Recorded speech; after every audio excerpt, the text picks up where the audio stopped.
प्रिय आदमी,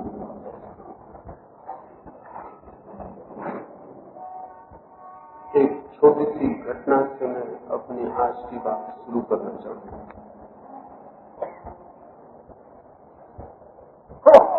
एक रात एक पहाड़ी सराय में मुझे ठहरने का मौका मिला था। उस रात एक बड़ी अजीब घटना घट गई थी।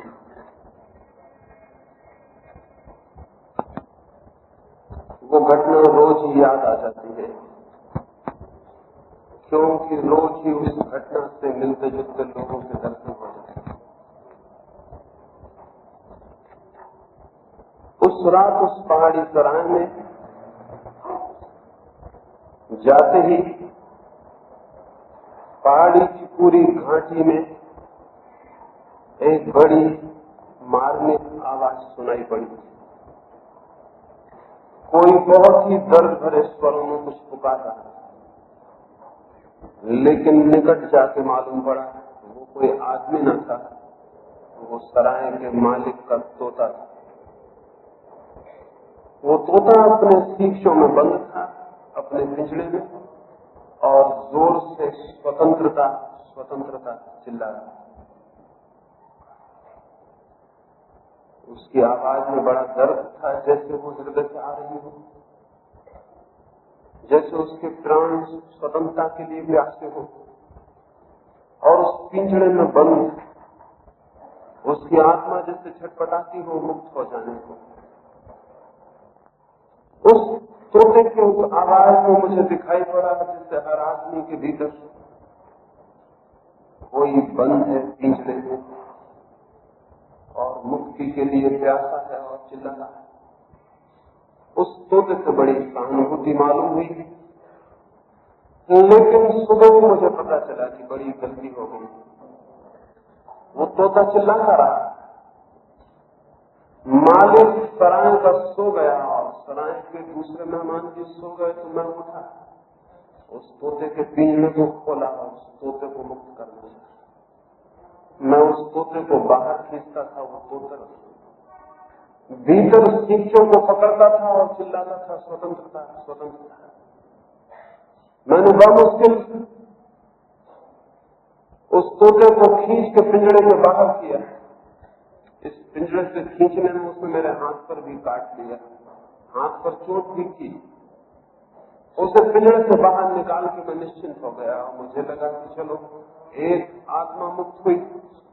मैं निश्चिंत जाके सो गया, लेकिन सुबह 5 बजे जब मेरी नींद खुली तो मैंने देखा तोता अपने पिंजरे में वापस बैठा और चिल्ला रहा है, स्वतंत्रता स्वतंत्रता। तब मुझे बड़ी हैरानी हुई, तब मेरी समझ में आया ये स्वतंत्रता की प्यास तोते के हृदय से नहीं उठ रही है, ये सिखाई गई प्यास। ये आवाज उसके मालिक ने सिखाई है, उसी मालिक ने जिसने उसे पिंजरे में बंद किया। और ये तोता पिंजरे को भी पकड़े हुए छोड़ने भी नहीं चाहता और स्वतंत्रता की आवाज भी दिए चला। फिर वो बात भूल जानी चाहिए थी, वो बात बर्बाद हो गई बीते हुए, लेकिन रोज मुझे ऐसे आदमी मिल जाते हैं जो चिल्लाते हैं स्वतंत्रता चाहिए, मुक्ति चाहिए, परमात्मा चाहिए, और मैं उनको गौर से देखता हूं तो पाता हूं वो अपने पिंजरों को पकड़े हुए, और अगर उनको निकालने की कोशिश करो तो तोते की भांति वो भी हमला करते हैं, वो नाराज होते हैं। और अगर उन्हें जबरदस्ती कोई निकाल के बाहर भी कर दे तो बाहर में वो भी नहीं पाते, थोड़ी देर में फिर भीतर दिखाई पड़ते हैं। वे लोग जो स्वतंत्र होना चाहते हैं, वे लोग ही अपने हाथ से अपने पिंजरे बनाए हुए हैं, अपने हाथ से अपनी जंजीरें निर्माण कर रहे हैं। वे लोग जो मुक्ति के आकाश में उड़ना चाहते हैं, उन्हें मैं आदमियों के द्वारा बनाए गए मंदिरों में बंद देखता हूं। वे लोग जो मोक्ष की कामना करते हैं, आदमी के द्वारा निर्मित किताबों में उन्हें बंद देखता हूं। वे लोग जो स्वतंत्रता की प्यास की गुहार मचाते हैं, वो मैं देखता हूं उनके हजार हजार स्वतंत्रताओं में उन्होंने खुद अपने को बांध लिया। तब बहुत हैरानी होती है और इस तोते की मुझे याद आ जाती है। तोता तो दया करने योग्य था, लेकिन इन आदमियों के लिए क्या किया जाए? तोता तो फिर भी तोता था और सिखाई हुई बातें दोहराता, लेकिन क्या आदमी की सिखाई हुई बातें तो नहीं दोहराता? क्या ये ईश्वर की प्यास और सत्य की खोज और ये मुक्ति की कामना ये भी कहीं सिखाए हुए पाठ तो नहीं? क्योंकि अगर ये सिखाए हुए पाठ न होते तो ये अद्भुत घटना कैसे घट सकती थी कि जो आदमी मुक्त होना चाहता है वही अपने हाथ से अपनी जंजीरें निर्मित करता हो, एक तरफ चिल्लाता हो कि मुझे मुक्ति का आकाश चाहिए और दूसरी तरफ पिंजड़े बनाता हो, कारागृह बनाता हो। ये एक ही आदमी के द्वारा कैसे संभव हो सकता है? लेकिन ये आश्चर्यजनक घटना हम सबके जीवन में घट रही है। शायद कारण ये हो सकता है कि जिन बातों को हम स्वतंत्रता के लिए मार्ग समझ रहे हैं वे ही बातें पिंजरा बन जाती हों और हमें इसका पता न हो। शायद जिन बातों को हम मुक्ति की सीढ़ी समझते हो वही हमें अमुक्ति में ले जाने का द्वार बन जाता हो और हमें इसका बोध न हो। इस संबंध में थोड़ी सी आज मुझे बात करनी है। शायद उस तरफ कुछ इशारे करने से हमें अपनी प्रसन्नताएं और कारागृह दिखाई पड़ जाए। और बड़े रहस्य की बात यह है कि उनका दिखाई पड़ जाना ही उनसे मुक्त हो जाना हो जाता है, उनके लिए कुछ और नहीं करना। इसके पहले कि मैं ये चर्चा मैं भीतर चलूं, एक और छोटी कहानी कहूं, एक और दूसरी सराय में ले चलना चाहता हूं। अभी एक पहाड़ की सराय में घुस गए थे, अब एक मरुस्थल की सराय में ले चलने का मेरा वहां भी एक रात एक बड़ी अजीब घटना घट गई। मरुस्थल के अत्यंत निर्जन स्थान पर वो सराय थी। काफिले आगे ठहरते और आगे बढ़ जाते। उस रात भी एक बड़ा काफिला वहां आके ठहरा। उस काफिले के मालिकों ने अपने ऊंटों पर से सामान निकाला और अपने ऊंट बांधे, लेकिन अंत में उन्हें पता चला कि उनके पास 100 ऊंट थे, लेकिन एक खूंटी किसी ऊंट की रास्ते में गिर गई। 99 ऊंट बन गए थे, लेकिन एक ऊंट अनबंधा रह गया। अंधेरी रात में उस निर्जन रास्ते पर उसे बिना बंधा नहीं छोड़ा जा सकता था, उसे बांधना जरूरी। मालिकों ने जाके सराय के बूढ़े को पूछा कि क्या एक रस्सी और एक खूंटी मिल सकेगी? एक ऊंट हमारा अनबंधा रह गया और अंधेरी रात में अनबंधा ऊंट छोड़ना ठीक नहीं। उस बूढ़े सराय के रखवाले ने कहा, रस्सी और खूंटी तो यहां नहीं है, लेकिन जाओ गड़ा दो खूंटी और बांध दो रस्सी और ऊंट को बांध दो। यहां से उन्होंने कहा, अगर हमारे पास खूंटी और रस्सी होती तो हम तुमसे पूछने ना आते, वही तो नहीं है, ऊंट को कैसे बांधते? तो उस बूढ़े ने कहा, झूठी खूंटी गड़ा दो और झूठी रस्सियां बांध दो। ऊंट को पता भर चल जाए अंधेरे में ही खूंटी गाड़ी गई और रस्सी बांधी गई, ऊंट सो जाएगा। उनको विश्वास न पड़ा। उन्होंने कहा, मैं विश्वास नहीं करता। वो बुरा हंसने लगा। उसने कहा, तुम पागल हो, ऊंट तो ऊंट, आदमी भी झूठी खूंटियों में बांध दिए जा सकते। जाओ कोशिश करो। मजबूरी थी, खूंटी थी नहीं। उस बूढ़े की बात को भी प्रयोग करके देख लेना लाजमी। काफिले का मालिक गया और एक झूठी खूंटी उसने अपनी जिंदगी में पहली दफा गाड़ी।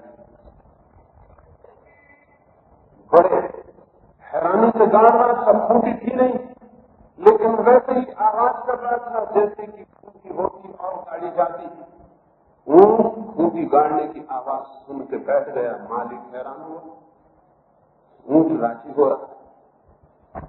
उसने एक रस्सी बांधी जो नहीं थी और ऊंट के गले पर हाथ फेरा, जैसे कि रस्सी बांधते वक्त हमेशा फेरता रहा। ऊंट बंध गया, ऊंट सो गया। बेहोश हो गया और हैरान हुआ कि बूढ़ा बड़ा अनुभवी है, ऊंटों के संबंध में उसका बड़ा ज्ञान। सुबह जल्दी ही काफिला चलने को तैयार होने लगा। 99 ऊंटों की खूंटियां उखाड़ ली गई और रस्सियां निकाल दी गई, लेकिन 100वें ऊंट पर तो कोई खूंटी न थी, न कोई रस्सी थी। निकाला भी क्या जाता है? उसे जबरदस्ती धक्के देकर उठाने की कोशिश की जाती रही, लेकिन ऊंट ने उठने से इनकार कर दिया। वो बंधा हुआ है, वो उठता भी कैसे? काफिले का मालिक घबरा गया कि क्या इस बूढ़े पहरेदार ने कोई जादू कर दिया है। शक तो रात में भी हुआ था। वो गया उस बूढ़े के पास कि तुमने क्या कर दिया है ऊंट को? ऊंट उठता नहीं। उस बूढ़े ने कहा, पागलो, पहले उसकी खूंटी निकालो और रस्सी खोलो। उस बूढ़े ने कहा, लेकिन खूंटी हो, रस्सी हो, तब हम खोले। वो बूढ़ा पहरेदार बोला, जिस भांति रात खूंटी गाड़ी की उसी भांति निकालनी पड़ेगी। ऊंट के लिए खूंटी गड़ गई है और ऊंट के लिए रस्सी बन गई। मजबूरी में उस खूंटी को निकालना पड़ा जो नहीं थी, और उस रस्सी को खोलना पड़ा जिसका कोई अस्तित्व न था। रस्सी खोलते, खूंटी उखाड़ते ही ऊंट उसमें खड़ा हो गया। उस बूढ़े ने हंस के कहा, खूंटियों की जरूरत बहुत ज्यादा नहीं है, झूठी खूंटियां भी काम देती हैं। और स्मरण रहे, सच्ची खूंटियां उतने जोर से कभी नहीं बांधती जितनी झूठी खूंटियां बांध देती। क्योंकि उनको निकालना भी मुश्किल हो जाता है, क्योंकि वो होती ही नहीं। आदमी के ऊपर भी जो बंधन है वो 100वें ऊंट के भांति, वे सच में अगर हो तो भी कोई बात थी, उनका होना एकदम काल्पनिक, एकदम मन का है। उन्हें देख लेना ही उनसे मुक्त हो जाने के लिए काफी है। तो उस तरह की ये थोड़ी सी बातें आज मुझे आपसे कहनी है, ताकि वे बंधन दिखाई पड़ सके जो कि वस्तुता नहीं है, लेकिन फिर भी हमें बांधे हुए हैं, ताकि वे शीशे दिखाई पड़ सके और पिंजरे और कारागृह जिनमें हमने अपनी आत्मा को खुद ही कैद किया हुआ है। और हम चिल्ला रहे हैं कि स्वतंत्रता चाहिए, और गुरुओं को खोज रहे हैं, और सत्संग कर रहे हैं, और उपवास कर रहे हैं, और सिर के बल खड़े हो रहे हैं, और न मालूम क्या क्या उपाय कर रहे हैं उन बंधनों से छूटने का जो हमारे ही द्वारा निर्मित है और एकदम काल्पनिक। कौन से वे बंधन हैं जो चित्त को एक गुलामी में परिवर्तित कर देते हैं और चित्त को एक दुख और चिंता में बदल देते हैं, और चित्त एक अंधेरी रात की भांति हो जाता है जहां सिवाय टकराने, चोट खाने और गड्ढों में गिर जाने के लिए अतिरिक्त कोई यात्रा नहीं रह जाती। कौन से वे बंधन हैं और कैसे उनसे हम जान सकते हैं, और कैसे जीवन की परिपूर्णता को, जीवन की प्रफुल्लता को, जीवन के आनंद को और सत्य को अनुभव कर सकते हैं। 3 सूत्रों की इस दिशा में मैं बात करना चाहता हूं। पहला सूत्र,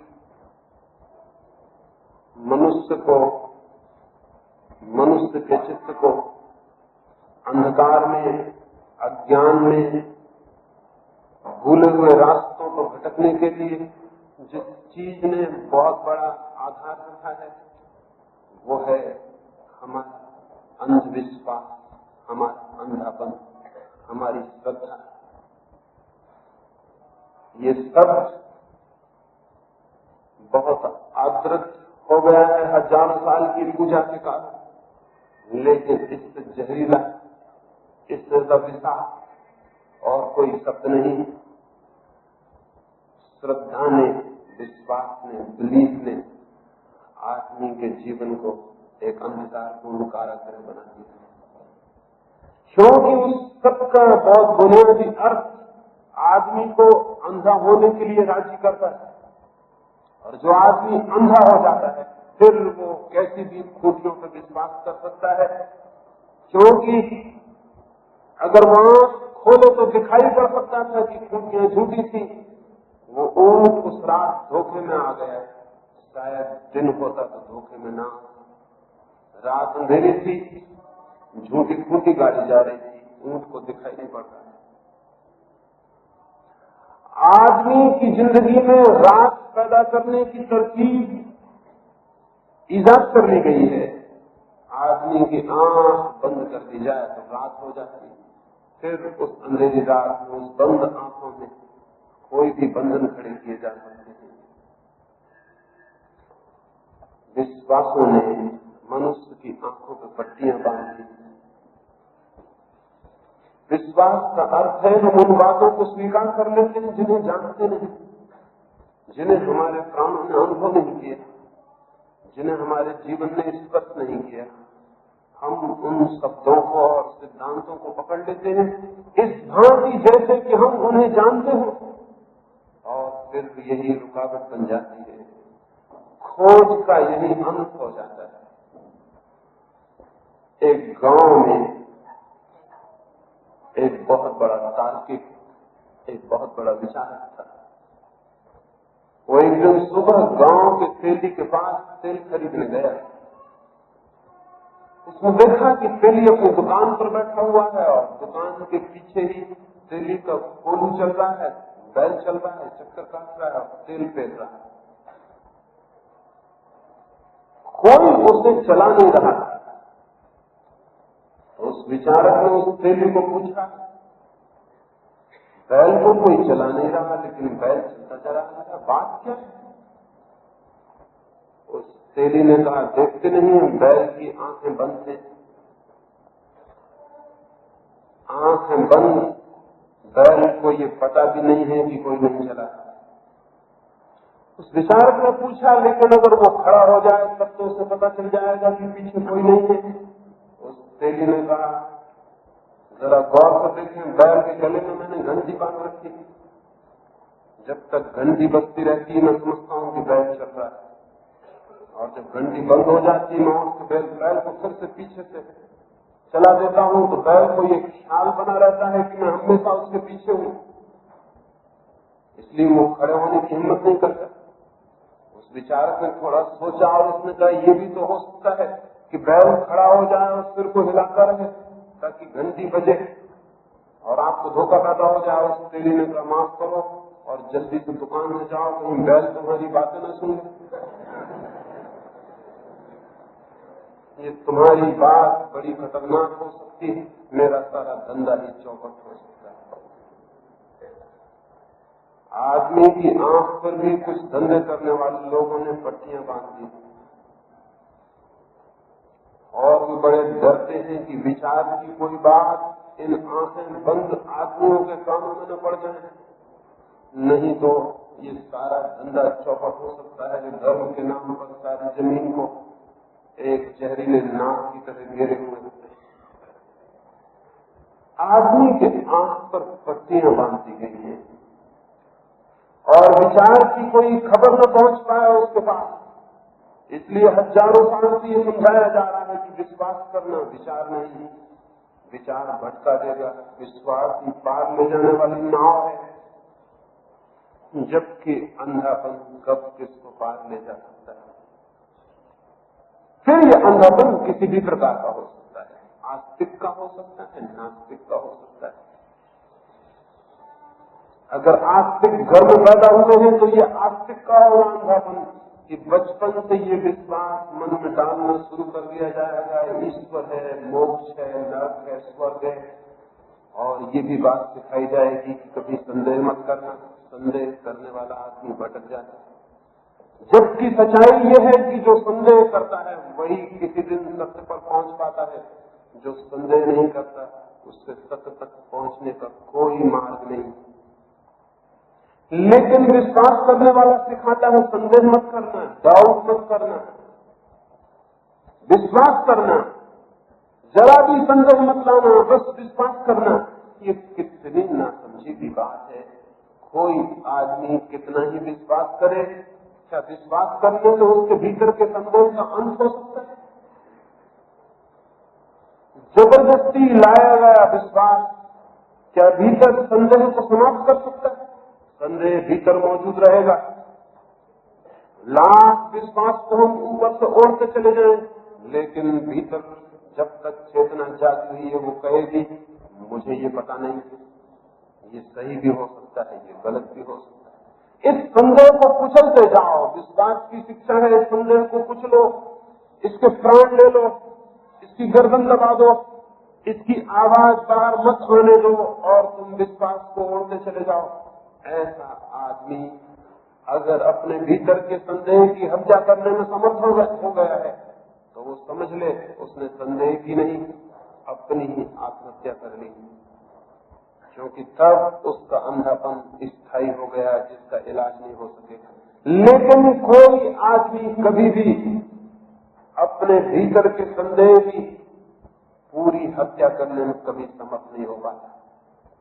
ऊपर से विश्वास ठोक लेता है, भीतर संदेह बना रह जाता है, और इसी संदेह को दबाने के लिए और विश्वास को मजबूत करने की उसे हजार कोशिशें करनी पड़ती हैं, हजार उपाय करने पड़ते हैं ताकि भीतर का कहीं संदेह फिर से न जाग जाए।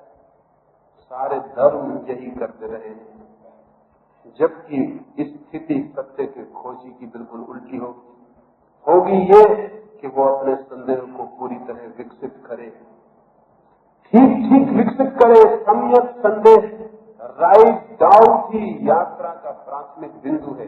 वो ठीक से संदेह करे, संदेह के विज्ञान को समझे, संदेह की पूरी ताकत को समझे और पूरे प्राणों से, पूरे प्राणपन से जिज्ञासा करे, पूछे, शक करे।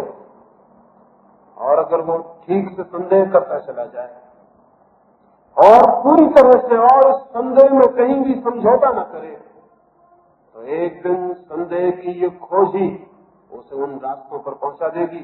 ये संदेह की निरंतर खोज ही उन्हें उन तथ्यों पर पहुंचा देगी जिन पर संदेह नहीं किया जा सकता है। संदेह की खोज ही असंदिग्ध तथ्यों पर ले जाने वाला मार्ग है, और तब भीतर कोई संदेह नहीं रह जाता और एक सत्य की ज्योति सारे प्राणों में व्याप्त हो जाती है। दो शब्दों में कहना चाहें तो मैं ऐसा कहूंगा, जो आदमी विश्वास से शुरू करता है उसकी मौत संदेह को लेकर होती है, और जो आदमी संदेह से शुरू करता है वो अपने जीवन में उस जगह पहुंच जाता है जहां संदेह की कोई जगह नहीं रह जाती। संदेह से यात्रा करने वाला ही ठीक ठीक सत्य तक पहुंच पाता है। विश्वास से यात्रा करने वाला तो अंधेरे में भटक जाता है, क्योंकि उसने आंख तो पहले ही बंद कर ली, दर्शन की क्षमता तो उसने पहले ही खो दी, खोज का आग्रह तो उसने पहले ही समाप्त कर दिया। अब तो वो एक मृत लाश की भांति है, एक मुर्दा आदमी की भांति, उससे क्या खोज हो सकेगी। पहला बंधन देखने जैसा है मनुष्य के ऊपर, और वो विश्वास का है। आस्तिक भी विश्वास करता है और नास्तिक भी।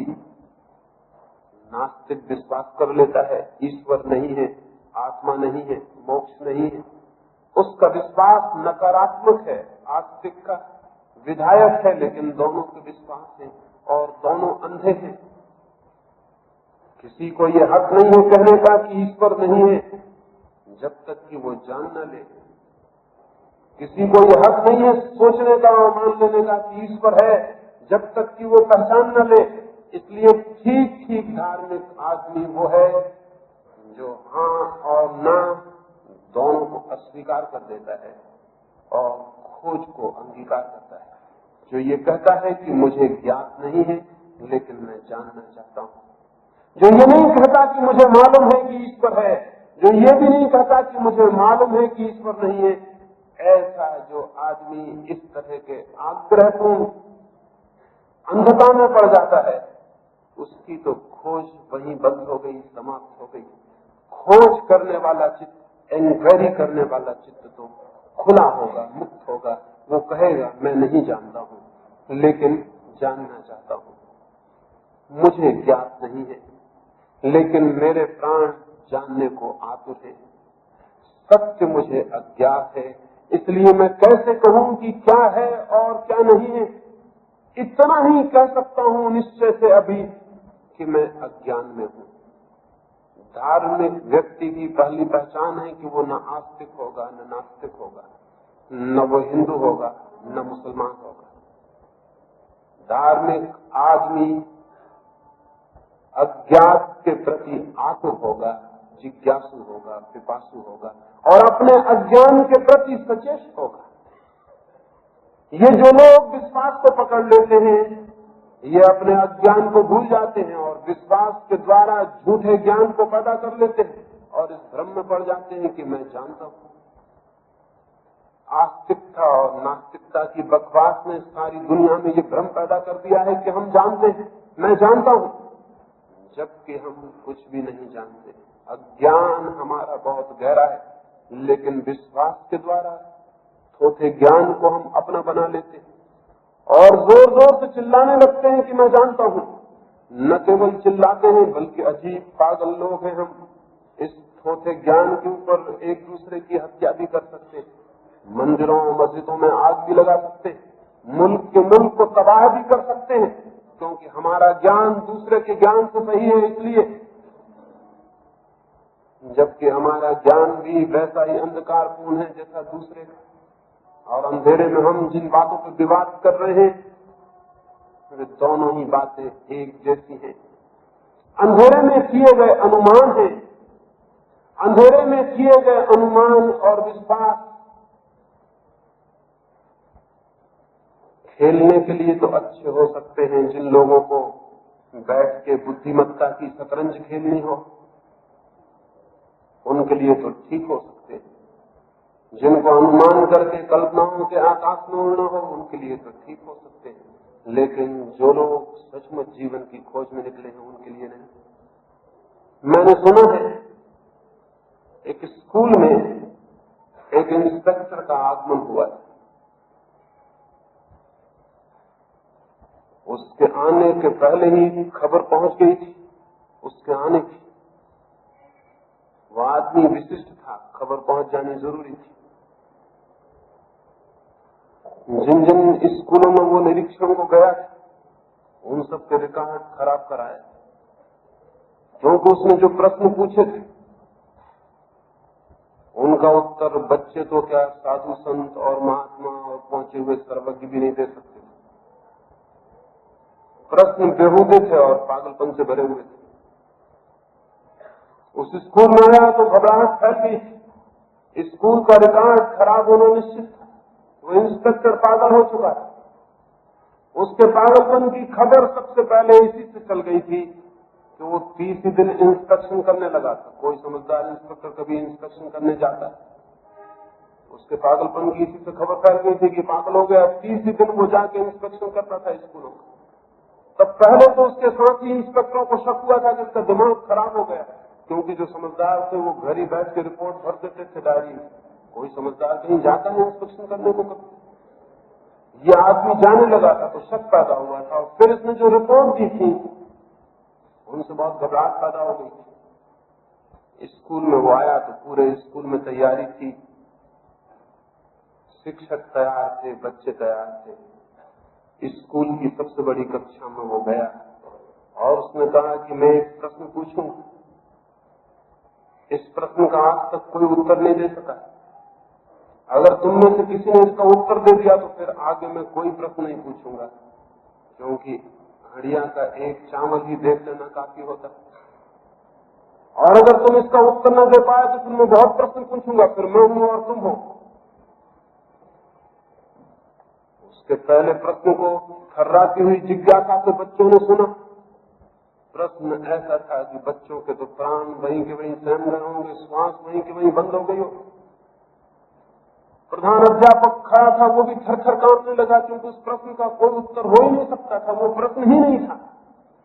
उस आदमी ने पूछा कि दिल्ली से एक हवाई जहाज कलकत्ता की तरफ उड़ा 2 घंटे 200 मील प्रति घंटे के हिसाब से, तो क्या तुम बता सकते हो मेरी उम्र कितनी? इसमें न कोई तुक था, न कोई संगति थी। ये बड़ा आध्यात्मिक, बड़ा फिलोसॉफिकल प्रश्न था। बच्चे तो घबरा के रह गए, अध्यापक भी खड़े रह गए। और भी बड़ी घबराहट तो तब हुई जब एक बच्चे ने ऊपर हाथ उठाया उत्तर देने को। तब तो अध्यापकों के और प्राण निकल गए। ये बेहतर था कि बच्चे चुप रह जाते, क्योंकि अज्ञानपूर्ण व्यर्थ के प्रश्नों के समक्ष समझदार का चुप रह जाना ही उचित। लेकिन एक बच्चे ने हाथ हिलाया, इंस्पेक्टर प्रसन्न हुआ और उसने कहा तुम पहले बच्चे हो जिसने उत्तर देने की हिम्मत की है, खड़े हो जाओ। वो बच्चा खड़ा हुआ। इंस्पेक्टर ने पूछा कितनी है मेरी उम्र? उस बच्चे ने कहा आपकी उम्र 44 वर्ष। उसकी उम्र 44 वर्ष थी। इंस्पेक्टर तो भौचक्का, उसके हैरान होने की बारी आ गई। वो एकदम हैरान हो गया। उसने कहा किस हिसाब से तुमने मेरी उम्र निकाली? उसने कहा हिसाब बहुत आसान है और मेरे अतिरिक्त लेकिन इस हिसाब को कोई भी नहीं कर सकता। मेरा बड़ा भाई है, वो आधा पागल है, उसकी उम्र 22 वर्ष।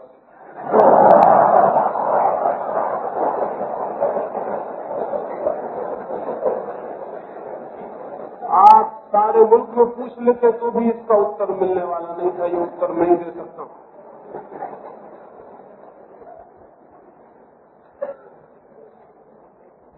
हमें हंसी आती है इस बात पर,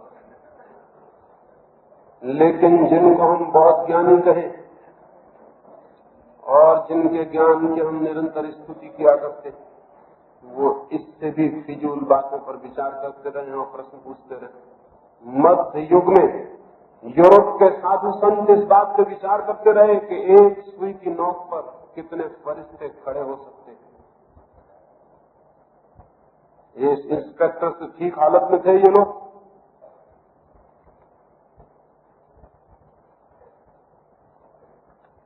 लूथर जैसे समझदार आदमी ने ये लिखा है कि मक्खियां शैतान के द्वारा बनाई गई। क्यों? क्योंकि जब लूथर धर्म ग्रंथ पढ़ता था तो मक्खियां उसकी नाक पे आके बैठ जाती थी। साफ है कि मक्खियां धर्म के कार्य में बाधा देने के लिए बनाई गई, तो भगवान तो नहीं बना सकता। इसको शैतान ने बनाया है। इस पे विवाद चलता रहा कि मक्खियां किसने बनाई, ईश्वर ने बनाई है कि शैतान ने। ये उस इंस्पेक्टर से कुछ ठीक प्रश्न थे। स्वर्ग और नरक के नक्शे बनाए जाते रहे और उन पर विवाद होता रहा कि कौन सा नक्शा ठीक है, जैनियों का नक्शा ठीक है कि हिंदुओं का नक्शा ठीक है। स्वर्ग कितनी दूर है जमीन से, कितने योजन, कितने मील, किसका हिसाब ठीक है? देवताओं की लंबाई कितनी होती है, उम्र कितनी होती है, इस पे विवाद होते रहे। और ये विवाद करने वाले लोग इतनी गंभीरता से, इतनी सीरियसनेस से ये बातें करते रहे कि सामान्य जन को ऐसा मालूम पड़ा है कि बहुत जरूरी बातें जिंदगी के बाबत सोची जा रही। और फिर इन बातों से, इन विचारों से जो नतीजे निकाले, जैसे उस लड़के ने 44 वर्ष की उम्र का नतीजा निकाला, इनसे जो नतीजे निकाले हैं उन पर आम आदमी को कहा गया है कि तुम विश्वास करो, हमने खोज लिया है, तुम विश्वास करो, हमने पता लगा लिया है, तुम विश्वास करो। तुम्हारा काम है विश्वास करने का। जरूर ये सारे लोग किसी बहुत गहरी अहमन्यता से, किसी बहुत गहरे इगोइज्म से पीड़ित रहे होंगे, जिन्होंने ये कहा है हमने खोज लिया है और तुम विश्वास करो। हम हैं खोजने वाले, हम हैं बताने वाले, तुम हो मानने वाले। दुनिया में कोई मानने वाला नहीं। हर आदमी जिसे परमात्मा को जानना हो, सत्य को जानना हो, उसे मानने वाला नहीं, उसे खुद ही खोजने वाला होना पड़ेगा। कोई दूसरा आदमी बताने वाला नहीं हो सकता, क्योंकि हर बताने वाला आदमी जो दूसरा उसको मान लेता है, दूसरे आदमी को अंधा बनाने में सहयोगी हो जाता है। जबकि खोज के लिए खुली हुई आंखें चाहिए। इसलिए पहली बात मैं आपसे कहना चाहता हूं, अपने विश्वासों की तरफ बहुत खुली आंख से देखें तो आपको पता चलेगा विश्वास झूठे हैं और सीखे हुए हैं, संदेह सच्चा है और अनसीखा हुआ है। वह आपके भीतर, वह आपके प्राणों में, वह आपकी आत्मा की ताकत। संदेह आपकी शक्ति है और विश्वास बिल्कुल उधार, जबरदस्ती आरोपित बातें। इन उधार विश्वासों के साथ आपकी यात्रा नहीं हो सकती। आपकी आत्मा की जो अपनी शक्ति है संदेह किसी को कोई कभी सिखाता नहीं। संदेह जन्म के साथ जन्म लेता है, विश्वास सिखाए जाते हैं। विश्वास दूसरों से मिलते हैं, संदेह मेरा है। तो मैं संदेह को लेकर अगर चलूं, ये मेरी ताकत है, ये मेरी इंक्वायरी है, ये मेरी खोज है, ये मेरा अन्वेषण है, ये मेरी जिज्ञासा है, ये मेरी प्यास है। अगर इसको लेके मैं चलूं तो शायद मैं जीवन की गहराइयों में उतर सकता हूं, अन्यथा नहीं। दूसरों की बातें लेके चलूंगा तो कैसे उतर सकूंगा। लेकिन हम सब उधार ज्ञान से पीड़ित लोग, और ये सारा उधार ज्ञान एक ही बिंदु पर टिक गया है, और वो ये है कि विश्वास करना चाहिए। मैं आपसे कहना चाहता हूं, जो आदमी विश्वास करता है वो आदमी कभी भी धार्मिक नहीं। इसीलिए तो विश्वास करने वाले लोग जमीन पे इतने हैं, लेकिन धर्म कहां। कभी सोचिए ये बात, हर आदमी विश्वासी है, कोई हिंदू है, कोई मुसलमान है, कोई ईसाई है, कोई है, कोई किसी बात में विश्वास कर रहा है, कोई किसी बात में, लेकिन धर्म कहां है दुनिया में। जब इतने लोग धार्मिक हैं तो धर्म भी तो होना चाहिए था, लेकिन वो नहीं। निश्चित ही धर्म के संबंध में कोई बुनियादी भूल हो रही है, और पहली भूल है, और वो है विश्वास के द्वारा आंखों के बंद हो जाने के लिए राजी हो जाना। मत राजी हो, इनकार करें। जो आदमी इनकार नहीं करता वो आदमी जिंदा नहीं। इनकार करें चारों तरफ से आते हुए प्रभाव को, जो कहता है कि विश्वास करो, और भीतर की जिज्ञासा को दबा देना चाहता है, भीतर की आत्मा को बंद कर देना चाहता है, भीतर के प्राणों को परतंत्र कर देना चाहता है। चारों तरफ के प्रभाव से सजग होना जरूरी है, और उसके प्रति एक गहरा इनकार, एक पूर्ण इनकार मन के भीतर स्पष्ट होना चाहिए कि मैं किसी भी प्रभाव के कारण स्वीकार नहीं करूंगा उस दिन तक, जब तक कि मैं न जान लूं।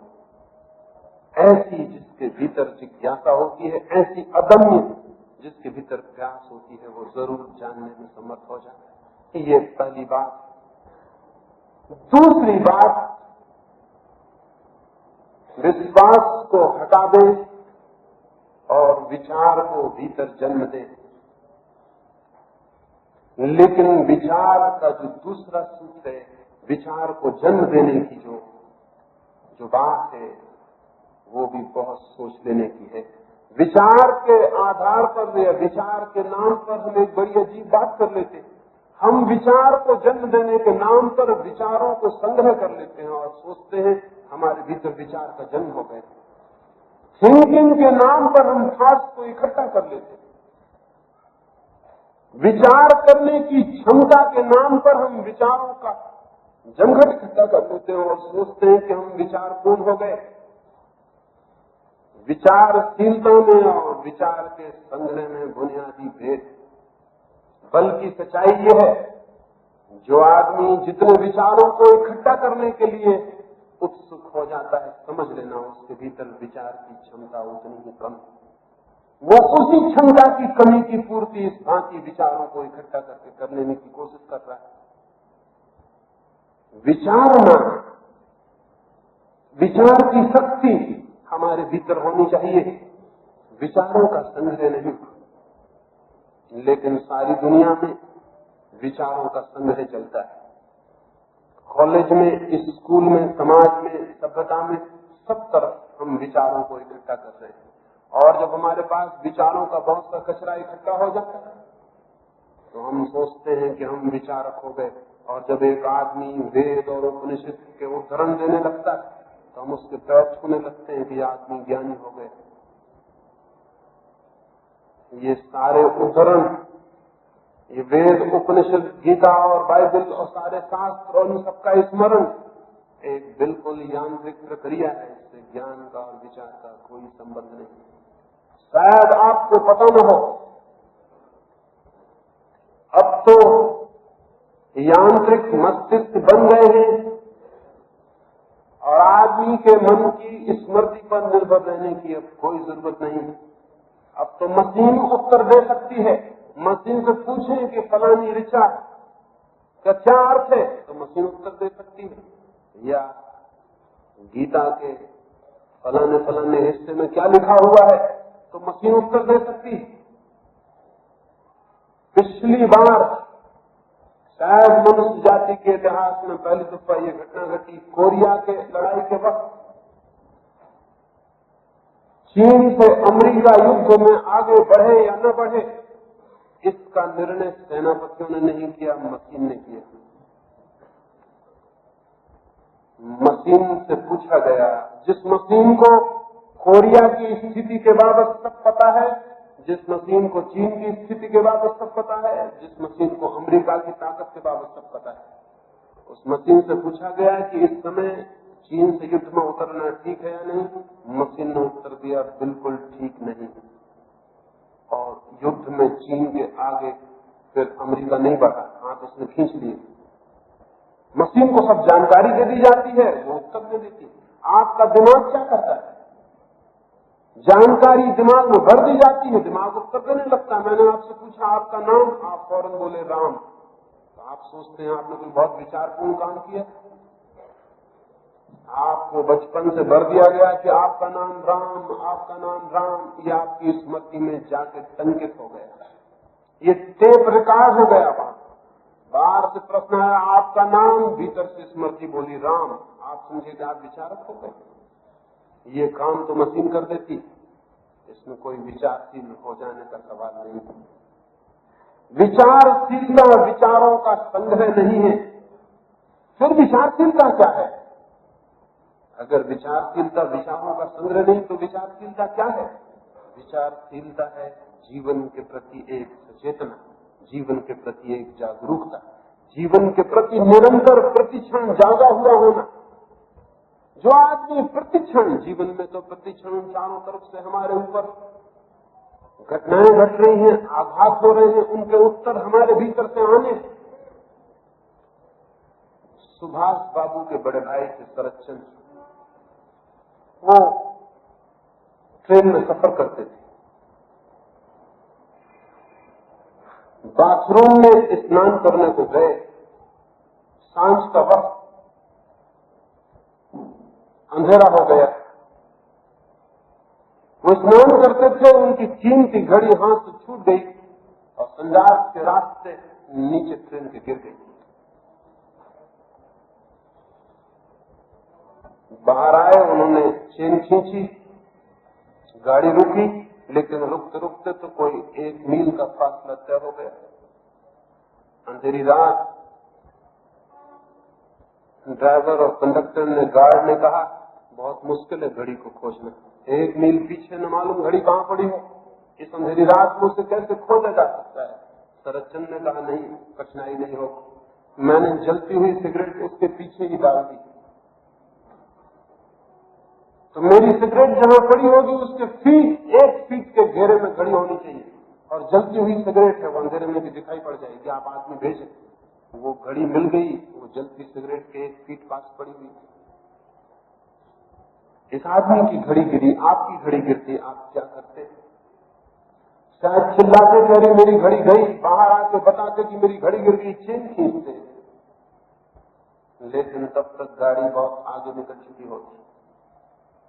इस आदमी ने बड़ी विचारशीलता का प्रमाण दिया, इसने बड़ी जागरूकता का प्रमाण दिया। घड़ी गिरी, एक घटना खड़ी हो गई, एक समस्या खड़ी हो गई, इस आदमी ने होश तो देखा और एक क्षण में से बात दिखाई पड़ गई, घड़ी नहीं खोजी जा सकेगी। इसने जलती हुई सिगरेट उसके पीछे डाल दी, ये एक क्षण में हो गया।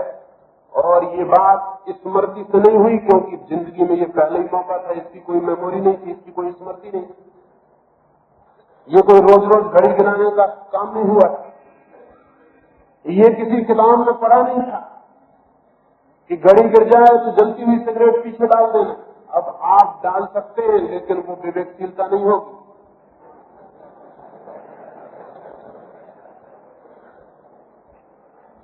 ये तो आदमी को तत्क्षण उसके जागे हुए होने का सबूत था। एक घटना घटी है, चित्त पूरा जागा हुआ है और मार्ग खोज लेता है। विचारशीलता का अर्थ है प्रतिक्षण जागे हुए होना, विचारों का संग्रह नहीं। इसलिए पंडित और विचारशील 2 अलग बातें हैं। पंडित तो अक्सर जड़ बुद्धि होता है, बहुत कुछ उसे याद होता है, लेकिन जिंदगी जहां समस्या खड़ी करती वहां वो अपनी स्मृति में खोजने लगता है, वहां उसके सामने सीधा विवेक कोई उत्तर नहीं देता। एक बहुत बड़ा गणितज्ञ था, जिसे गणित में सब कुछ, उस समय गणित में जो कुछ भी खोज हुई थी सभी कुछ पता था। गणित का ऐसा कोई सवाल न था जो वो हल न कर लेता। सारी जिंदगी उसकी गणित थी। वो अपने बच्चों को लेकर, अपनी पत्नी को लेकर पिकनिक पे गया हुआ था। बीच में एक छोटी नाला पड़ा। उसकी पत्नी ने कहा 5-6 बच्चे थे। उसने कहा कि बच्चों को ठीक से पार करा दे। उसने कहा ठहरो, मैं एवरेज गहराई नाप के लेता हूं, औसत गहराई का पता लगा लेता हूं। वो अपना फुट पास में रखता। उसने जल्दी से जाके, छोटा सा नाला था, उसको 4-6 जगह फुट को डाल के नापा। जल्दी से रेत पे आके हिसाब लगाया। उसने कहा बेफिक्र रहो, हमारे एवरेज बच्चा ऊंचा है गहराई से, एवरेज गहराई कम है, एवरेज बच्चा ऊंचा, आने दो। वो आगे चला गया। कोई बच्चा बड़ा, कोई बच्चा छोटा था, कोई बहुत छोटा था। बच्चे डुबकी खाने लगे। उसकी पत्नी चिल्लाई कि बच्चे डूबते हैं। वो भागा उस पार जहां उसने हिसाब किया था रेत पे कि कोई भूल तो नहीं हो गई। वो बच्चा डूबता रहा। वो गणितज्ञ भागा रेत के किनारे। ऐसा कैसे हो सकता है? उसने कहा मैंने हिसाब बिल्कुल ठीक लगाया हुआ था। वो वापस गया अपना हिसाब देखने। वो बच्चा वहां डुबकी खा रहा था और मर रहा था। ये आदमी कैसा है? इसमें बुद्धिमत्ता तो जरा भी नहीं है, विचारशीलता तो जरा भी नहीं है। हाँ, कुछ जिसको कहे पांडित गणित का बहुत है। शायद गणित में उससे कोई नहीं जीत सकता था। परीक्षा होती तो गोल्ड मेडल उसे मिलता। इसीलिए तो ये होता है कि विश्वविद्यालय जिनको गोल्ड मेडल देते हैं, जिंदगी उनका कोई भी सम्मान नहीं कर पाती। जिंदगी में उनका कहीं कोई पता नहीं चलता। पंडित तो वो होते हैं, विचार का संग्रह खूब होता है, हिसाब खूब होता है, लेकिन जिंदगी पांडित नहीं पूछती। जिंदगी तत्क्षण विचारशीलता की मांग करती है, क्योंकि एक क्षण आप चूके, आप हिसाब लगाने में रह गए और जिंदगी बह गई। जिंदगी ठहरी थोड़ी रहती है आपके लिए कि कल आना और उत्तर दे देना। मैंने सुना है एक बहुत बड़ा रूसी डॉक्टर था। वो बच्चों की अंतिम चिकित्सा के विज्ञान की परीक्षा ले रहा था। उसने एक युवक को पूछा जिसकी सारी परीक्षाएं हो गई थी और अंतिम उसकी मुखाग्र परीक्षा हो रही थी और अंतिम डिग्री थी ये रूस में जो चिकित्सा विज्ञान में मिलती। उसने उससे पूछा कि इस तरह का मरीज है और ये दवा है, कितनी दोगे? उसने कुछ उत्तर दिया। उत्तर देकर वो बाहर चला गया। दरवाजा खोल के बाहर हो रहा था, तब उसे ख्याल आया कि इतनी मात्रा में देने से तो वो पॉइजन है, वो मरीज मर जाएगा, मात्रा ज्यादा हो गई। वो वापस लौटा और उसने कहा माफ करिए, मैंने थोड़ा ज्यादा बता दिया, आधी देंगे। उस डॉक्टर ने कहा बाहर हो जाओ, मरीज मर चुका है। सवाल थोड़ी है ये कोई, तुम दे चुके दवा, मरीज मर चुका है, जिंदगी रुकी थोड़ी रहेगी तुम्हारे लिए कि तुम फिर लौट के आ गए और कहने लगे कि वो जरा ज्यादा मात्रा हो गई, थोड़ा कम देंगे। उसके वो विद्यार्थी असफल हो गया। उसके उस परीक्षक ने कहा कि मरीज मर चुका है, आप लौट जाइए, बात खत्म हो गई, जिंदगी रुकती नहीं। जिंदगी रुकती नहीं है तो इसका मतलब क्या हुआ? इसका मतलब हुआ कि प्रति क्षण हमें जागा हुआ होना चाहिए। जब जिंदगी सामने हो तब भीतर होश होना चाहिए। विचार का अर्थ है अत्यंत होशपूर्वक जीना। विचार का संशय नहीं, निरंतर सावधानी से जीना, निरंतर जागे हुए जीना, वो विचार का अर्थ है। तो दूसरा सूत्र है चित्त निरंतर विचार पूर्ण होना चाहिए। विचारों से भरा हुआ नहीं, बल्कि विचारशीलता से भरा हुआ है। कैसे ये चित्त विचारशीलता से भरेगा? उसके लिए तीसरा सूत्र, अंतिम सूत्र आपसे कहना चाहता हूं, और ये बड़े आश्चर्य की बात है। शायद ये देखने में बात विरोधी मालूम पड़ेगी। वही व्यक्ति सर्वाधिक विचारशील होता है जिसके चित्त में सबसे कम विचार होते हैं। जिसके चित्त में जितने कम विचार होते हैं उतनी ही ज्यादा विचारशीलता हो सकती है। और जब विचार बिल्कुल नहीं होते तो चित्त परिपूर्ण विचार में उपस्थित हो जाता है, मौजूद हो जाता है। जब बिल्कुल थॉटलेस होता है मस्तिष्क, जब चित्त बिल्कुल विचार से शून्य होता है, तभी विचारशीलता अपनी परिपूर्णता पर होती है। ये बात देखने में उल्टी मालूम पड़ेगी, लेकिन इस बात से बड़ा और कोई सत्य नहीं है।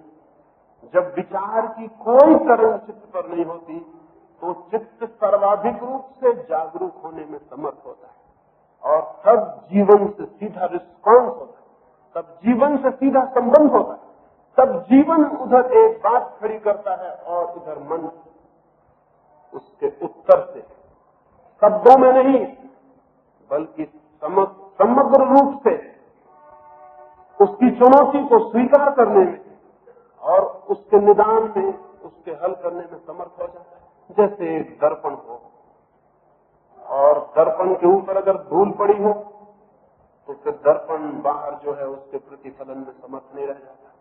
धूल न हो तो दर्पण के सामने कुछ भी आ जाए, दर्पण पूरा प्रतिफलन करता है। ऐसा ही चित्त जब विचार की धूल से बिल्कुल मुक्त होता है तो एक दर्पण बन जाता है और जीवन को पूरे अर्थों में, पूरी सर्वांगीणता में प्रतिफलित करता है, रिफ्लेक्ट करता है। और तब हमारे भीतर से जो बाहर का जगत है उससे एक अंतर संबंध, भीतर और बाहर के बीच एक सेतु बन जाता है, एक ब्रिज बन जाता है। और तभी हम जान पाते हैं कि समग्रता क्या है, समग्रता में ही सत्य है। तब हम व्यक्ति नहीं रह जाते। विचारों का घेरा हमें व्यक्ति बनाता है और निर्विचार की स्थिति हमें अव्यक्ति से जोड़ देती, वो जो सत्य के भीतर छिपा है उससे एक कर देती, और वहीं सत्य का, अमृत का, परमात्मा का या कोई और नाम हम उसे दें, या परम मुक्ति का या मोक्ष का पहला अनुभव शुरू होता है। तो ये तीसरा सूत्र है निर्विचारणा। और निर्विचारणा से विचार की क्षमता, वैचारिकता, विचार की शक्ति, होश और जागरूकता का जन्म होता है। इस तीसरे सूत्र पर थोड़ी बात कर लेनी जरूरी, ये सर्वाधिक महत्वपूर्ण थी। विचार से मुक्ति, निर्विचारणा, मन से विचारों की सारी लहरों का शांत हो जाना कैसे हो सकता है? किस भांति, क्या रास्ता हो सकता है? क्या दिशा हो सकती है? कौन सा आयाम हो सकता है जहां सारे विचार खो जाएं और एक साइलेंस और एक मौन भीतर उपस्थित हो जाए? इस तीसरी सूत्र को हल करने के लिए दो छोटे सूत्र समझ लेने होंगे। एक, मनुष्य मन के प्रति बिल्कुल सोया हुआ है। जिस मात्रा में सोया हुआ होगा उसी मात्रा में विचारों की भीड़ उसके मन पर दौड़ती रहेगी। क्या आपको ख्याल है जब आप रात सोते हैं तो सारी रात सपनों से भर जाती है? और क्या आपको ये भी पता है वे सपने ऐसे मालूम पड़ते हैं जैसे बिल्कुल सच हो? कभी आपको सपने में ऐसा पता चला क्या कि जो मैं देख रहा हूं वो झूठा है? सपने में जो भी आप देख रहे हैं सभी सच है। ऐसी एब्सर्ड बातें भी सच हैं जिनको आप जाग के कहेंगे कि क्या मैं पागल था जो इसको मैं सच मानता था? ये बात तो हो ही नहीं सकती। लेकिन सपने में उससे शक पैदा नहीं होता। क्यों? क्योंकि सपने में आप बिल्कुल सोए हुए। सोया हुआ व्यक्ति जागरूक नहीं है कि क्या सत्य है और क्या असत्य है, क्या वास्तविक है, क्या काल्पनिक है। जिस मात्रा में सोया हुआ है उसी मात्रा में फिर सभी सच है, जो भी चल रहा है सभी सच है, और मन पर जो भी आ रहा है वो सभी ठीक प्रतीत होता है। लेकिन सुबह आप जागते हैं और जागते से हंसने लगते हैं कि ये सब क्या चला, ये सब सपने में क्या हुआ, मैं कहां कहां की यात्रा किया, कहां कहां गया और पड़ा हूं अपने घर, ये सब झूठा था, ये सब कल्पना थी। यह आपको कैसे पता चला? ये बात आप सपने में भी तो मौजूद थे, तब पता क्यों न चली? आप सोए हुए थे, अब आप जाग गए, इतना फर्क पड़ गया। और इस फर्क ने बुनियादी फर्क ला दिया। जो सपने सच मालूम होते थे वो झूठ मालूम होने लगे। लेकिन जिसे हम जागरण कहते हैं वो भी पूरा जागरण नहीं, एक और जागरण है, इसके भी ऊपर एक जागरण है। और जिस दिन वो जागरण किसी को उपलब्ध होता है, उस दिन जिस जिंदगी को हम इस जागने में सच समझे हुए थे, जिन विचारों को, जिन सपनों को, वे भी एकदम झूठे मालूम पड़ते।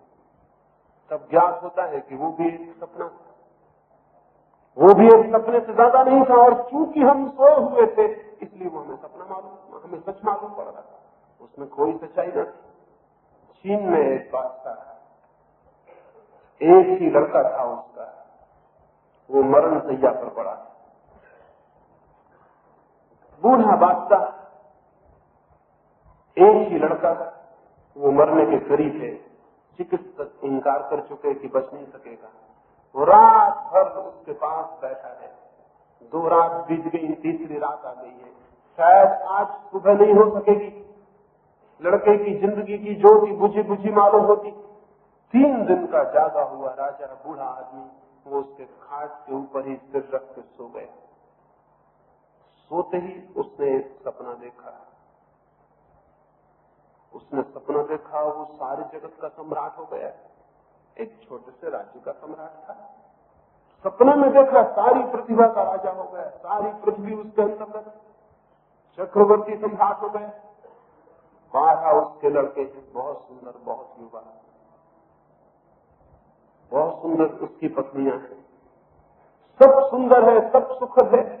और तभी वो जो सामने लड़का उसका सोया था, मरनासन, वो मर गया। महल में रोना पीटना होने लगा। उसकी पत्नी आई, छाती पीट के चिल्लाई तो उसकी नींद टूट गई। नींद टूट गई तो वो सारा राज्य, वो सपना, सारी पृथ्वी का राज, वो 12 सुंदर युवक पुत्र, वो सुंदर रानियां, वो सब समाप्त हो गए। आंख खोली तो देखा कि वो लड़का समाप्त हो गया। वो हंसने लगा। उसकी पत्नी हैरान हो गई। उसने कहा, आप हंसते हैं? और लड़का चल बसा। वो बोला, मैं किन लड़कों के लिए रोऊं? 12 लड़के और थे, वो भी चल बसे। एक बड़ा राज्य था, वो भी छिन गया। तुमसे बहुत सुंदर पत्नियां थी, वो अब नहीं। मैं उनके लिए रोऊं या ऐसे एक लड़के के लिए जो चल बसा? और मजा ये है कि जब मैं सो गया था तो ना ये लड़का मेरे लिए था, ना तुम थी, ना ये राज्य। और एक और राज्य था, और लड़के थे, और रानियां थे। अब जब मैं जाग आया हूं तो वो राज्य नहीं है, वो लड़के नहीं है, वो रानियां नहीं है, अब ये लड़का है और तुम। और रात में फिर सो जाऊंगा और फिर कोई दूसरे सपने में जाग जाऊंगा। राजा ने कहा, मैं किसके लिए रोऊं ये नहीं समझ पा रहा हूं।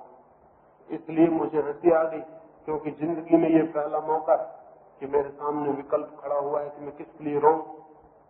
उन लड़कों के लिए जो बहुत सुंदर थे और 12 थे, उस राज्य के लिए जो बहुत बड़ा था, या इस लड़के के लिए जो एक था, अकेला था, और इस छोटे से राज्य के लिए और तुम्हारे लिए, किसके लिए रोऊं?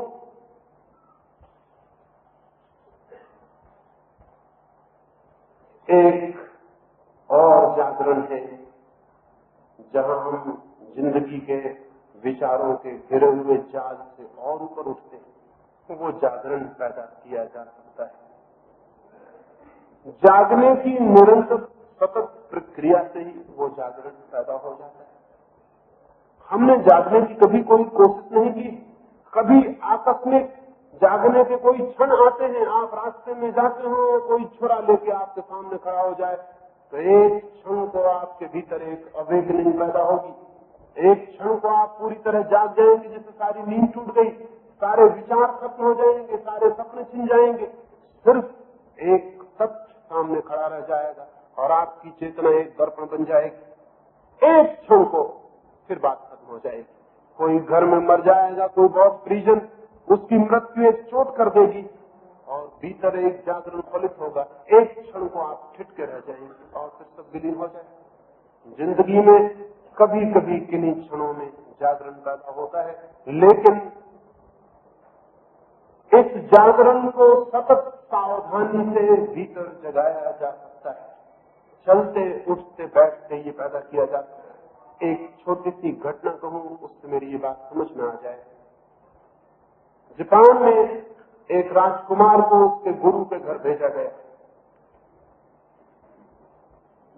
गया था जागरण सीखने के लिए, और जिसके पास भेजा गया था वो अजीब गुरु था। उसने अपने घर के सामने तख्ती लगा रखी थी कि यहां तलवार चलानी सिखाई जाती है। राजकुमार बहुत हैरान हुआ, अपने पिता को उसने हंसी आई, इस गुरु के पास भेजा है जो तलवार चलाना सिखाता है, जागरण से इसका क्या संबंध। उस गुरु के पास गया, उस गुरु ने कहा आए वो ठीक, लेकिन जल्दी मत करना, जो हम सिखाते हैं वो जल्दी नहीं सीखा जा सकता। और अब तुम मुझसे ये भी मत कहना कभी कि कब सिखाना शुरू करेंगे, कब पाठ शुरू होगा।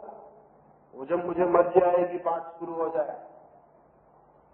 राजकुमार रहा, कुछ दिन बीते। एक दिन अचानक पीछे से गुरु ने आके लकड़ी की तलवार से उसके ऊपर हमला कर दिया। वो तो घबरा ही गया कि ये क्या हो रहा है, ये कैसा पाठ हो रहा है। वो चौंक के खड़ा हो गया, उसके सिर में चोट आ गई।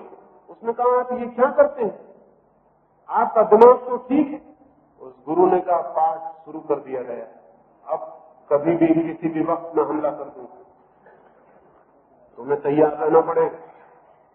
तुम होश से रहना, कोई भी वक्त तुम खाना खा रहे हो और हमला हो सकता है, तुम किताब पढ़ रहे हो हमला हो सकता है, तुम स्नान कर रहे हो हमला हो सकता है। कोई भी क्षण अब तुम्हारी शिक्षा शुरू हो रही। ये बड़ी अजीब बात थी और बड़ी अजीब शिक्षा थी। रोज दिन में 10-5 दफा हमला होने लगा। हड्डी पसली उस लड़के की चोट खाने लगी। राजकुमार था, कभी ऐसी चोटें खाई भी नहीं थी, न मालूम कब कुछ भी काम करता हो पीछे हमला हो जाता। लेकिन एक सप्ताह में ही उसे एक नई बात का अनुभव हुआ, भीतर एक तरह की सावधानी तैयार होने लगी। 24 घंटे जैसे भीतर कोई सचेत रहने लगा, सतर्क रहने लगा। होता है हमला, अभी हो सकता है, कभी भी हो सकता है, कोई भी क्षण हमला बन सकता है। 1 महीना बीतते बीतते तो वो हैरान हो गया, उसके भीतर कोई बलशाली चेतना खड़ी हो गई। हमला होता था और हमले के साथ ही उसका हाथ अनजाने उठ जाता, हमले को रोक लेता। अब चोट खानी मुश्किल हो गई, जैसे अपने आप सारा शरीर, सारी चेतना हमले से बचाव करने लगी थी। वो काम कर रहा है, पीछे से हमला होता है और हाथ उड़ जाएगा और हमला रोक लिया जाएगा। 1 महीने तक सतत सावधानी का ये परिणाम हो जाना स्वाभाविक था। 3 महीने बीत गए, अब गुरु को चोट पहुंचानी कठिन हो गई थी। कैसे भी असावधानी के क्षण में हमला किया जाए, सारा शरीर, सारा प्राण रक्षा कर लेता। 3 महीने बाद गुरु ने कहा अब सोते में भी सावधान रहना, नींद में भी हमला किया जा सकता है। यह और कठिनाई थी, जागते तो जागते ठीक था, नींद में हमला होगा और नींद में हमले होने शुरू हो गए। वो राजकुमार सो रहा है और कभी भी रात में 2-4 बार गुरु हमला करते। पहले तो उसे बड़ी मुश्किल हुई, चोट फिर पड़ने लगी शरीर पर, लेकिन चेतना 1 ही महीने में और गहरी हो गई। नींद में भी कोई जैसे बोझ भीतर मौजूद रहने लगा कि हमला हो सकता है। एक मां सोती है, बच्चा रोता है, घर भर के लोगों को पता नहीं चलता, उसका हाथ चला जाता है और बच्चे को समझा लेता है और सुला देता है, शायद उसे भी पता नहीं है। लेकिन कोई भीतर एक सावधानी चल रही, हम इतने लोग यहाँ सब सो जाएं आज रात, और एक आदमी आए और कहे राम राम, सारे लोग सो रहेंगे। जिसका नाम राम है वहां खोल के कहेगा क्या बात, कौन बुलाता है? सबके कानों में आवाज पड़ जाएगी राम की, लेकिन बाकी का राम के प्रति कोई सावधानी नहीं है।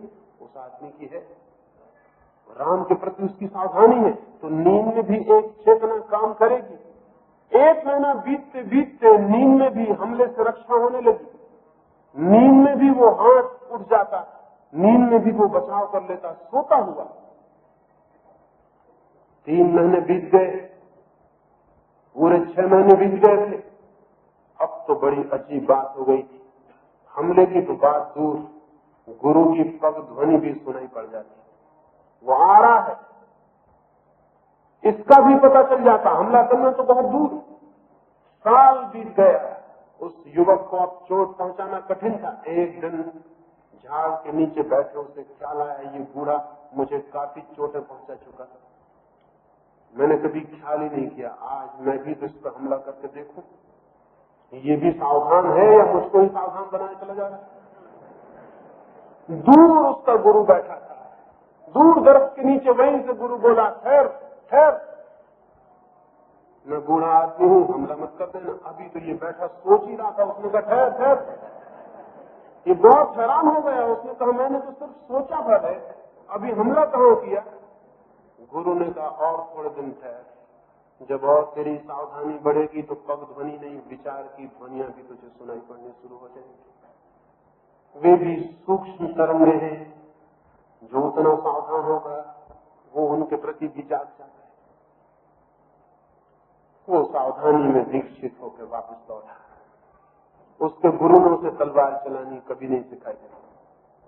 वापस लौटा, उसके पिता ने कहा तुम क्या सीख के आया? उसने कहा कि बड़ी अजीब बात, मैं सावधानी सीख के आया, लेकिन अब मैं किसी भी तरह के तलवारबाज से जूझ सकता हूं, क्योंकि तलवार चलाने वाला सोचे इसके पहले कि कहां हमला करूं, मेरी सुरक्षा हो जाएगी। अब मैं सावधान हूं, मैंने तलवार चलानी नहीं सीखी, मेरा गुरु अजीब था, उसने मुझे तलवार चलाना, कभी मुझे तलवार पकड़नी भी नहीं बताई। उसने कहा तलवार पकड़ के क्या करेगा, उससे क्या फायदा है। सवाल तो असल है कि तू जागरूक है तो तेरे ऊपर हमला नहीं हो सकता, हमले के पहले तेरी चेतना बचाव कर देगी, तू तैयार है। जीवन में हम सब भी अगर सावधानी से चलना, उठना, बैठना, सोना करने लगे तो कोई तलवार चलाने सीखने की किसी गुरु के पास जाने की जरूरत नहीं है। अगर हम उठते बैठते सावधानी का प्रयोग करने लगे, जैसे हमेशा सचेत रहने लगे, जैसे हमेशा इस बात का स्मरण बना रहने लगे मैं क्या कर रहा हूं, कैसे उठ रहा हूं, कैसे बैठ रहा हूं, कैसे चल रहा हूं, एक एक कदम, एक एक श्वास हमारी होश से चलने लगे, हम उसके प्रति जाके रहने लगे, तो भीतर एक जागरूकता का जन्म निश्चित हो जाता है। और ये जागरूकता एक अद्भुत परिणाम लाती है। इस जागरूकता के पैदा होते ही विचारों की भीड़ विदा हो जाती है, सपनों की भीड़ विदा हो जाती है। एक नया जागरण खड़ा बनने, जिस चेतना के सामने कोई विचार नहीं दिखता, मन एकदम मौन और शांत हो जाता है। एक साइलेंस, एक मौन, एक शांति उत्पन्न होती है। इसी शांति में, इसी मौन में जाना जा सकता है वो जो है, पहचाना जा सकता है वो जो सत्य है, पहचाना जा सकता है वो जो प्राणों का प्राण है। इसी शांति में, इसी मौन में, इसी जागरूकता में जीवन का अर्थ और कृतार्थता उपलब्ध होती है। मृत्यु के बाहर पहुंच जाता है मनुष्य, दुख और पीड़ा से ऊपर उठ जाता है और पहली बार परिचित होता है आनंद से। उस आनंद का नाम ही प्रभु है। उस आनंद तक प्रत्येक के लिए जाने का मार्ग है, लेकिन कोई दूसरे का बनाया हुआ मार्ग किसी दूसरे के काम नहीं आ सकता। खुद का मार्ग ही, खुद की जागरूकता का मार्ग ही प्रत्येक को निर्मित करना होता है। मैंने ये छोटे से 3 सूत्र कहे, इन 3 सूत्रों पर थोड़ा विचार करेंगे, देखेंगे और थोड़ा प्रयोग करेंगे तो वो जागरूकता का मार्ग आपका बनना शुरू हो जाएगा और छोटी सी भी जागरूकता पैदा हो जाए। एक आदमी के हाथ में छोटा सा मिट्टी का दिया भी मिल जाए और घनी अमावस की रात हो, अंधेरी और काली, उस छोटे से दिए की ज्योत में वो हजारों मील की यात्रा कर सकता है। 4 कदम तक प्रकाश हो जाता है। वो 4 कदम चल लेता है, फिर और 4 कदम तक प्रकाश हो जाता है और वो हजारों मील की यात्रा, सारी पृथ्वी की परिक्रमा एक मिट्टी के दिए से की जा सकती है। अगर आपके भीतर छोटी सी ज्योति भी जागरूकता की जलनी शुरू हो जाए तो सारे परमात्मा की परिक्रमा की जा सकती है। और प्रत्येक मनुष्य करने में समर्थ करना चाहे, प्रत्येक मनुष्य मुक्त होने में समर्थ होना चाहे प्रत्येक मनुष्य अपने पिंजड़े के बाहर आ सकता है, लेकिन समझ ले ठीक से कि कहीं वो खुद ही तो अपने पिंजड़े के शीशों को नहीं पकड़े हुए। ये थोड़ी सी बातें मैंने कही, इनको बातों को इतने प्रेम और शांति से सुना, उससे मैं बहुत बहुत अनुग्रहित हूं। और अंत में सबके भीतर बैठे परमात्मा को प्रणाम करता हूं। मेरे प्रणाम स्वीकार करें।